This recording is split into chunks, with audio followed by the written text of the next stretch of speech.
Sometimes you don't even notice you're doing it. You might be subconsciously pushing away work because you already feel like you're so busy. Your proposals aren't as good as they could be. You're not selling as hard as you could be, and you end up leaving a lot of money on the table.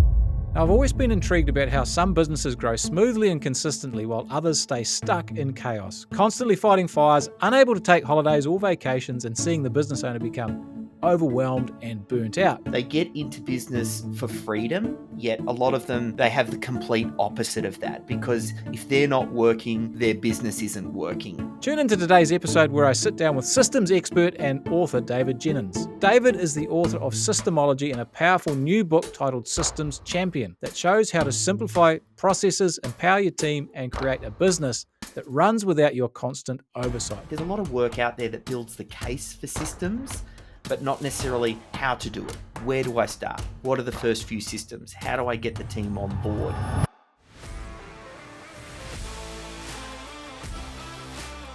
Hi, I'm your host, Tony Fraser-Jones, and today we're mixing things up a little bit. I've given my good mate and co-host Phil Smith the day off because we've got a special guest on the podcast. My guest is David Jenyns, and David, it's awesome to have you here, mate. An absolute pleasure. Looking forward to diving in. Yeah, it's going to be a lot of fun. Systems are very, very important. And look, David is the author and founder of Systemology and also the author of a new book called Systems Champion, which is coming out soon, which is a guide for business owners who want to get out of the day-to-day rat race and build a business that runs smoothly without them having to do everything. Now, he's also the host of the Business Systems Simplified podcast and a leading voice when it comes to systems, scaling, and simplifying operations. So, David, just to kick off, where are you based today? I am in Melbourne, Australia, so right down the bottom in the middle of winter. Happy days, yeah. It's a little fresh in New Zealand today as well. Nice frost this morning. And for those of you listening in the US and Canada, it is actually wintertime here, so you guys are probably having a better time than us. But I'm really excited about the new book, which is Systems Champion. But before we sort of get into that, I want to just dig into systems in general. So, Dave, just to kick off, in the context of a tradie or a contracting business, what is a system? I just lump a lot of terms together like SOPs, standard operating procedures, processes, and just put it all under that one heading of systems. And I think of it in terms of it is a series of steps that when you follow them, they produce a consistent outcome. That works at a really small level. That might be issuing out an invoice, and it can be working at a higher level where it's the whole process for delivering the product or service for a client. And what happens when businesses don't have robust systems? Generally, at some point, the wheels start to fall off. The business is very key person dependent. That creates a lot of stress. There's oftentimes mistakes. Things don't always get complete if certain team members aren't there to do those particular tasks because it's almost like transferred via tribal knowledge. So they run very inefficiently and they're not good for clients, they're not good for staff, they're not good for business owners and their bottom line. And you talked about the stress for the business owner. How does that sort of practically play out on a day-to-day basis? You know, if there's someone listening, what are they going to be experiencing in their business if they don't have strong systems right now? Oftentimes they're working incredibly long hours because they feel like they're the only ones that can do certain things. And they also end up papering over the cracks when it comes to areas of weakness in their business. They think, oh, I can just put more time in to solve these problems. And it kind of masks the true problem, which is the system that sits underneath it. Oftentimes, dropping a lot of balls is another thing, whether it's not following up with leads or sometimes you don't even notice you're doing it. You might be subconsciously pushing away work because you already feel like you're so busy. And if you took on another project, oh, that would just be so much pain. So you start to push back and your proposals aren't as good as they could be. You're not selling as hard as you could be, and you end up leaving a lot of money on the table. That's a very interesting observation, isn't it? Because nobody really grows into what they perceive as subconscious pain. And that does hamstring a lot of business owners, or it just takes them too long to get stuff done, put new proposals out or quotes or bids or whatever, and they kind of don't get work because they've been a bit tardy. So yeah, it's quite almost insidious, the results without systems. Uh, what I'd love to know though, do you think a business can actually effectively grow without good systems? Definitely, it can grow to a certain point, and it only grows off the back of a great tradesperson. So, I mean, this is classic uh, Michael Gerber, author of the EMyth stuff, where you might be very technically proficient in doing the work, and that's how you win work and you deliver to a great standard because it's always you, but everything's grown off your back, and at some point in time you'll hit capacity limits, and it's that scaling bit. I also think a lot of business owners, they get into business for freedom, yet a lot of them, they have the complete opposite of that, because if they're not working, their business isn't working and they're not getting any money in the door. So for a business to actually work, which gives you the freedom to work in it, out of it, on it, wherever you choose, like just having that choice is what I believe business owners should have. You need systems and processes and great team to be able to execute on those. Because they're kind of like the blueprint of your business, but it's out of your head. And I guess what we see with a lot of our members is uh, you've if you've got to explain stuff to other people all the time, that is probably a good indicator that you don't have systems. And if you've got to do that, you can't grow eventually because you just can't keep across everything. I And those think, systems almost like the leverage point for scaling, aren't they? yes, systems bring a lot of what is invisible and makes it visible. I'd like to think of systems as just documented habits. It's the things that you do in your business, and you do them a particular way and you like them done to a certain standard. Well, we capture that, we document it, that makes it visible for everybody. And oftentimes at the start, when you're learning something new, you can follow that step by step process. At some point, those team members will internalize those processes and they will just become part of their habits. So we're talking about retraining habits. So your first book, Systemology, is a good book. All that light's a bit bright, but it's there, and it's a very powerful book. Can you talk us through your process for how a business owner should systemize their business as you've outlined it in Systemology? Because I think that's yeah, it's a very powerful process. Yeah, so Systemology's 7 steps, and I tried to write the book that I wish I had when I was getting started. When I think about systemizing, because I feel like there's a lot of work out there that builds the case for systems, but not necessarily how to do it. Where do I start? What are the first few systems? How do I get the team on board? And even with a lot of the traditional process improvement stuff that has come before Systemology, that's all about improving process. But a lot of tradespeople, when they first get started, they haven't even got a process in place to improve. So that's one of the big premises of Systemology. We capture what you're currently doing and look to make it repeatable. And step number one is we go, well, where do we start? We identify 10 to 15 systems. We use a tool called the critical client flow, and it's just about identifying what is the journey that the prospect and the client goes through to deliver a core product or service. That ends up being a great starting point. And then step number two, we just ask who on the team, and maybe it's you if you've got a small team, but who knows how to do that task pretty well or to a great standard that you would just like to set as the new benchmark, bring everybody up to that standard.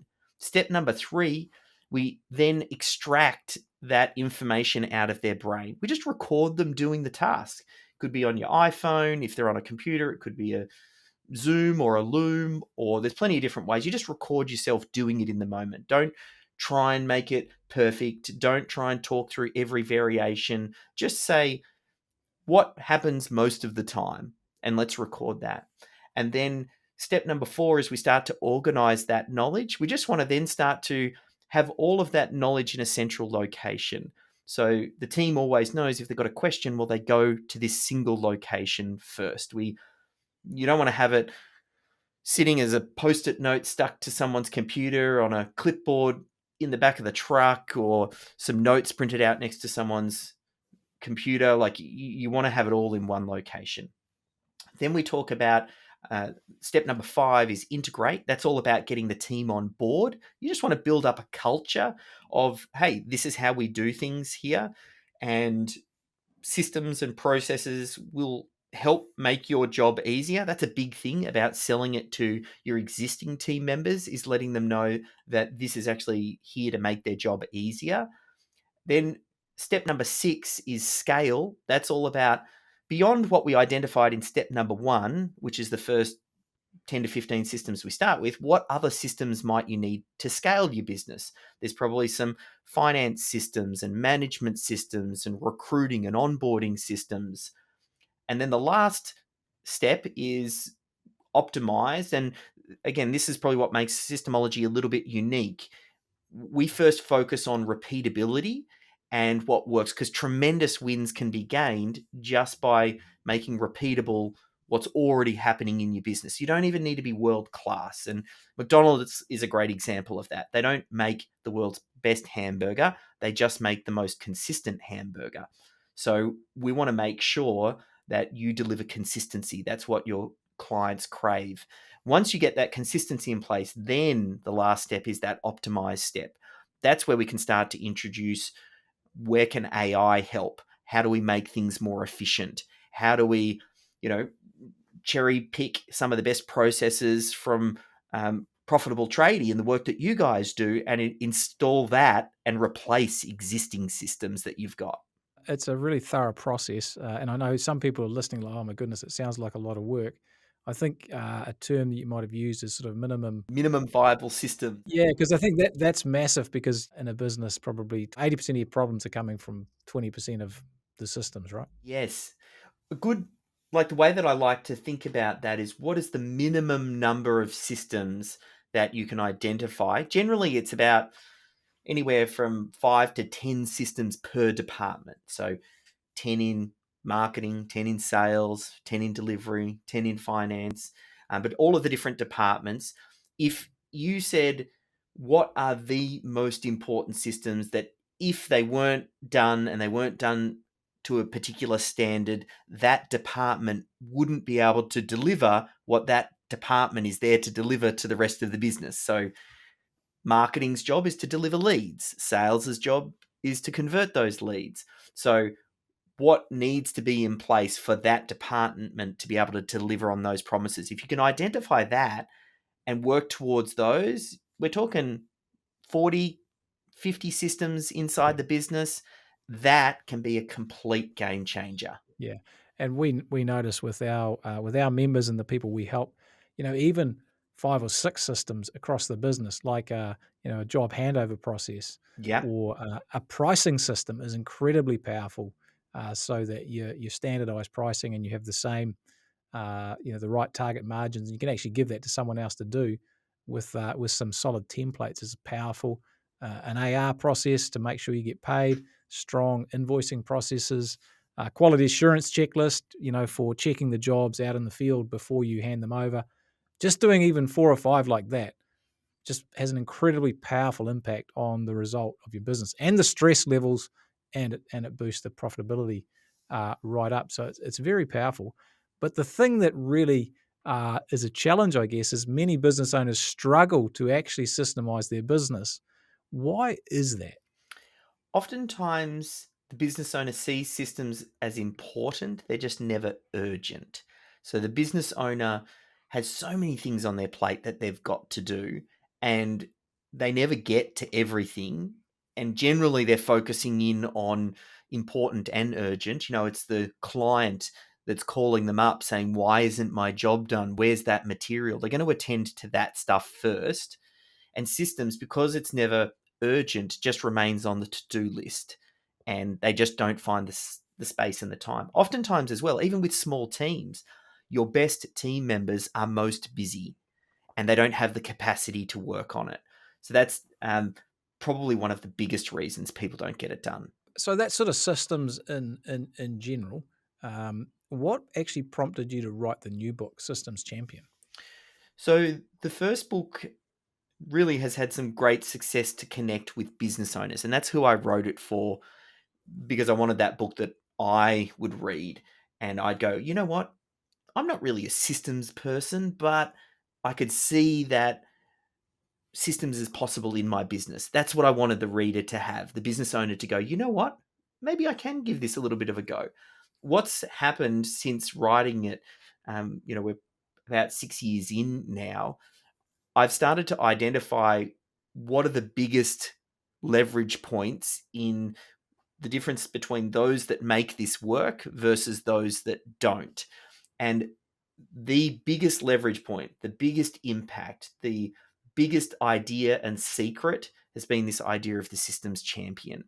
And it's the person who helps the business owner roll this out, because the business owner is oftentimes not a great systems person. They know they want them, they know they're important, but they're not the people to do it. And the systems champion is that right hand man or woman. And I really wanted to write the manual for them. Like the first quarter of the book, fifth of the book is written to the business owner to say, this is what a systems champion is. This is why you need them. This is a position description. This is the qualities.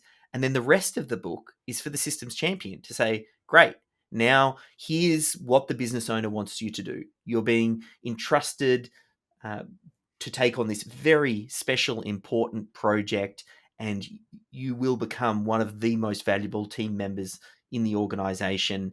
And I'm going to show you step by step the work that you need to do to make it happen. So, whilst it's written for the systems champion, it's still really a book for business owners because they're the ones who are going to benefit the most from it, which is great. And I think helping them implement is massive. Because my experience is often business owners they actually understand the case for systems, uh, but one, they don't have time, like you said, or two, they're like, oh well, I need to do it all myself before I employ people to run the systems, and I've basically never seen that work Yeah. because you're so busy running the business already that it's not really feasible to get more than a couple of systems done, and then you just lose energy and it goes on the good idea but never done pile. That's definitely something that we've seen. So, what is the role of a systems champion?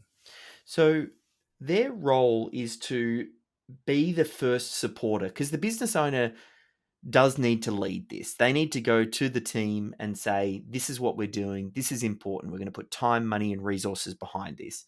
And I'm entrusting the systems champion who's going to help the team members get on board, to make this easy, to get the right software stack, to meet with team members to extract this IP out of their head and get it centrally located, and draft up the process and help to keep systems front and center, mentioning it on team meetings, making sure that we announce and celebrate system wins. They do all of these things over a long period of time, which it's easy for the business owner to get caught up and move on to the next project and forget that we need to keep this front and center until we break those old bad habits. Because all of the benefit of systemization actually comes a little bit further down the road. You have to persist with it long enough to get over the hump to get the result. And the systems champion is the person there that carries the torch all the way through.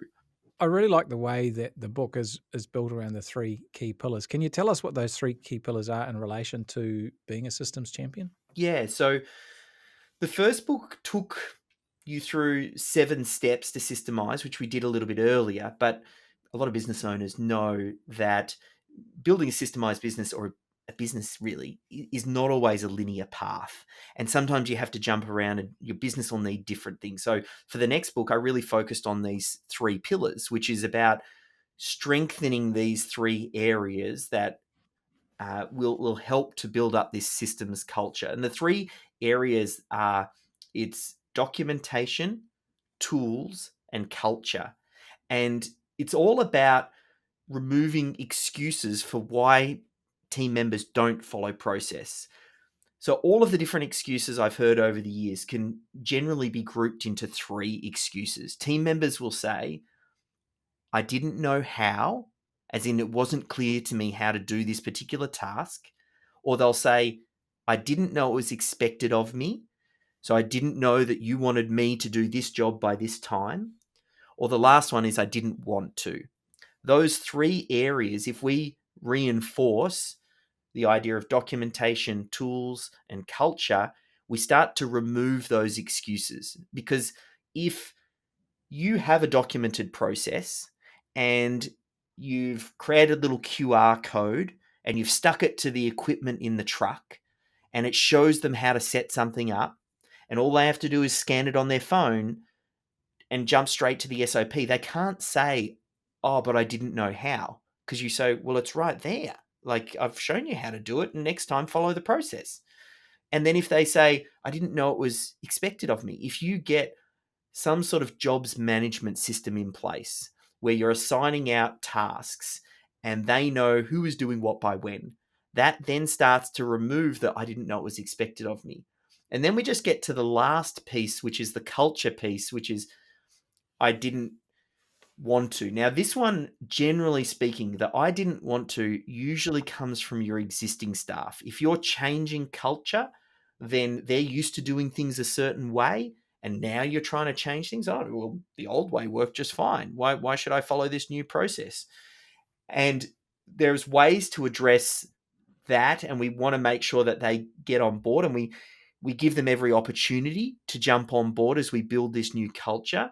But there's a few things we want to put into place. The good thing is this gets easier over time, because once you build a recruitment and an onboarding system, all new team members that come on board, this is all they know, your way of doing things. There is no resistance. We address those three areas and give three strongest tools underneath each one of those areas that I've seen really have the biggest impact to strengthen those. But in reality, there are loads of different ways to strengthen each one of these pillars. The focus of the systems champion is to strengthen the pillars.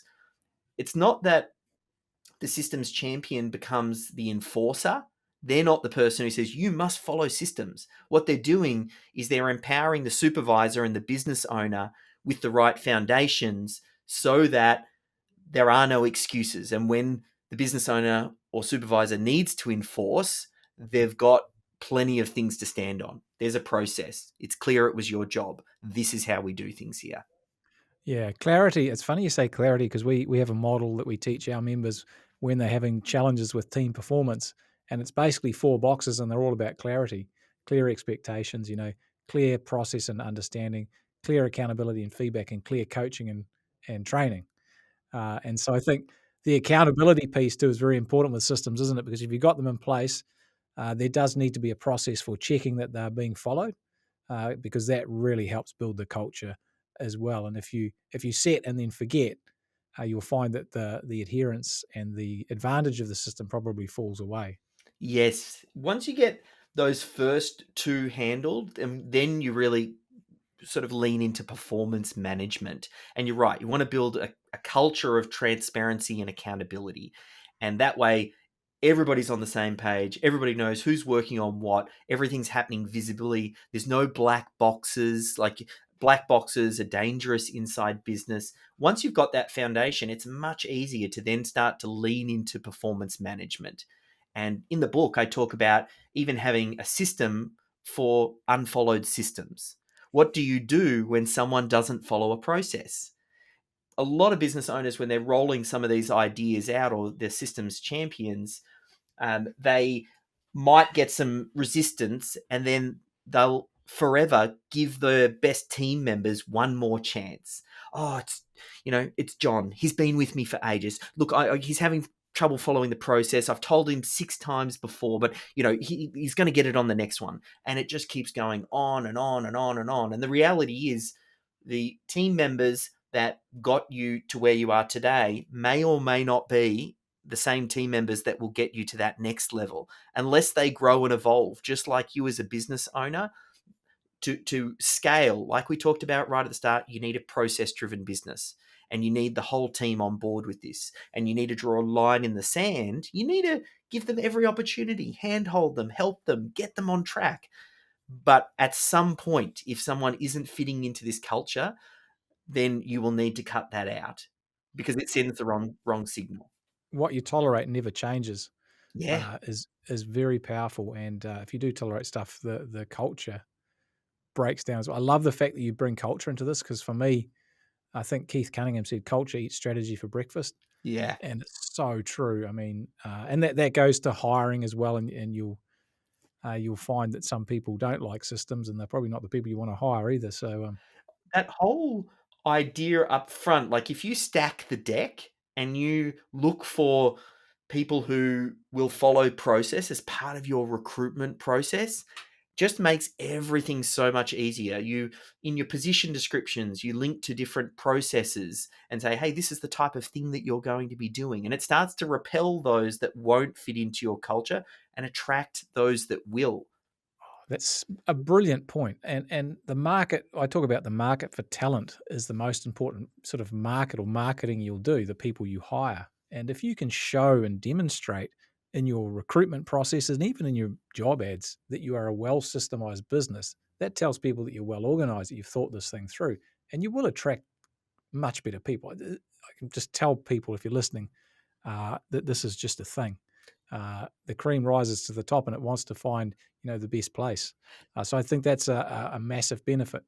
Um, I just wanted to touch on some of the measurement stuff because I know a lot of our members find this a bit tricky. They've got systems and they find the thought process of I have to check it all the time. For instance, job cards or timesheets is a system in the job management process, and sometimes clients team members are a bit how do we say um, loose and fast Yeah. with doing their stuff and but you do if you don't check it it's not going to stay on track, and there are ways to do it which mean you don't have to have look at everything all of the time. I think AI can be one way, but one strategy I found really helpful is actually intermittent checking. It's like you check but they don't know when you're checking, Yes. and so maybe you're checking a couple of days a week the time cards, but they don't know when that is, and but they know you're checking, and so that can really help internalize that discipline of following the systems as well. Is there any other little tricks you've got for how to measure in a way that doesn't destroy your will to live?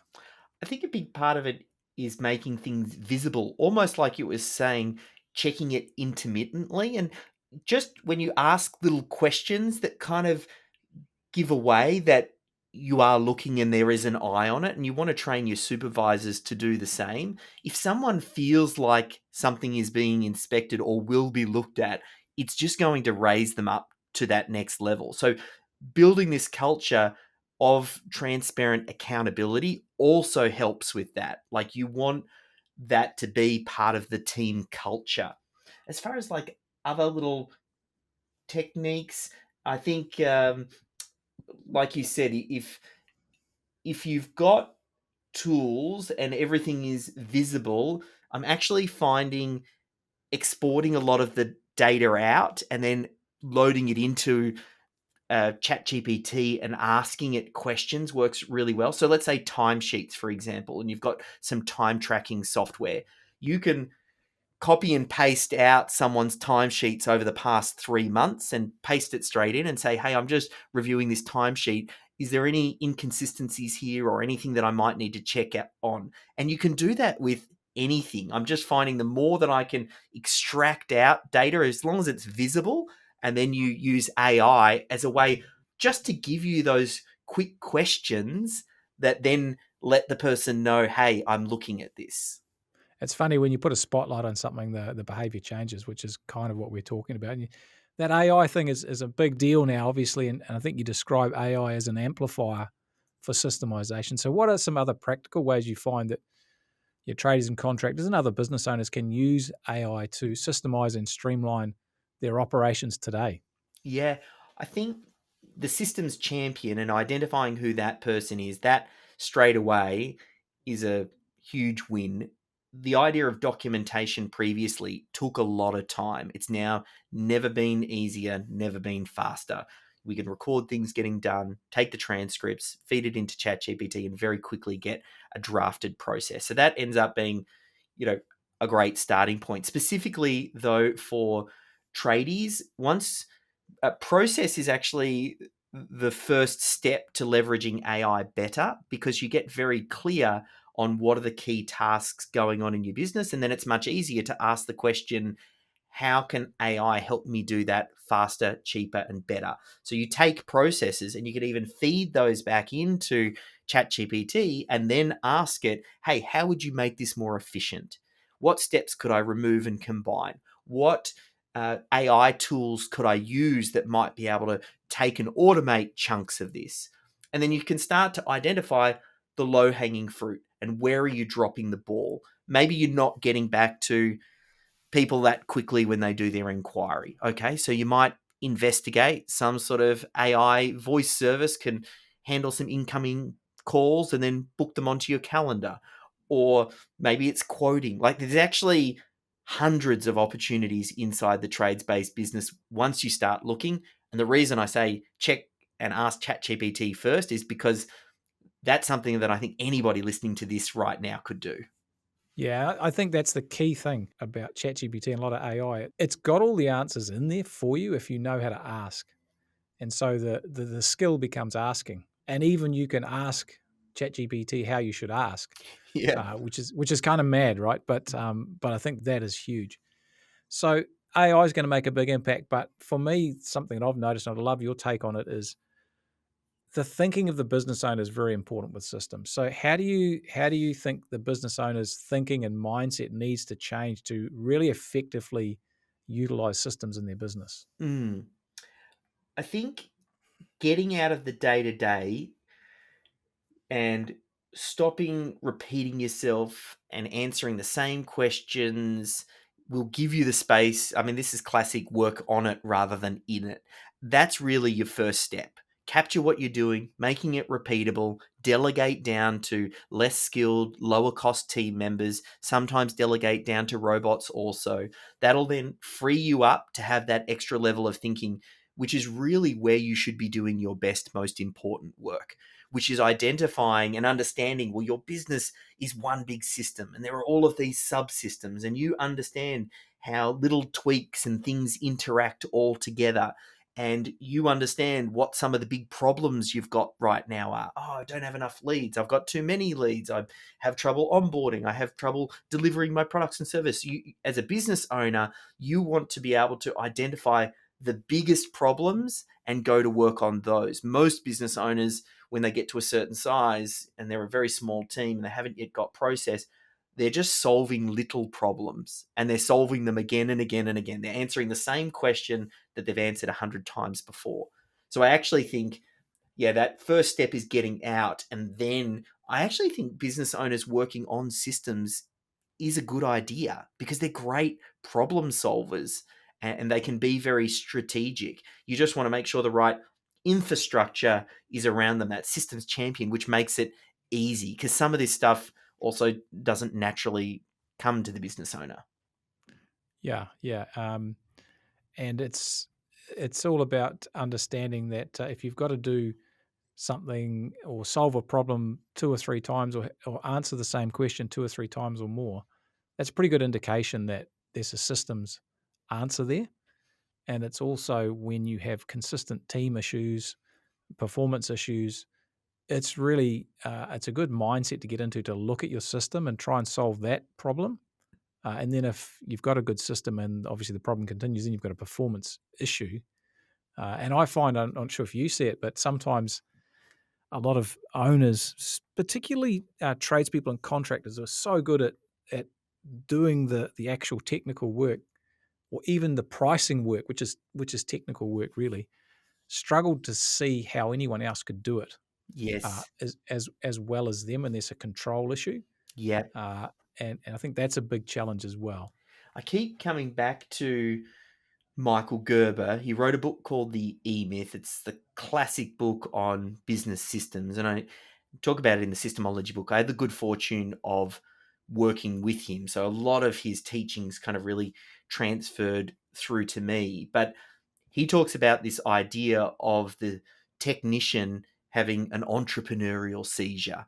And they think, oh, because I'm the plumber who knows how to fix the toilets and the drains, well, I can then run a business that sells those services. And they think, why am I working for this crazy guy over here? I'm going to go out and I might as well do it for myself and then keep all the cash. That's how they get started. And they very quickly learn that there's a difference between knowing how to do the technical work and then running a business that does the technical work. And there's all of the other pieces that need to happen to make sure that the business generates leads, sells, delivers the work, manages the finances, and all those other pieces.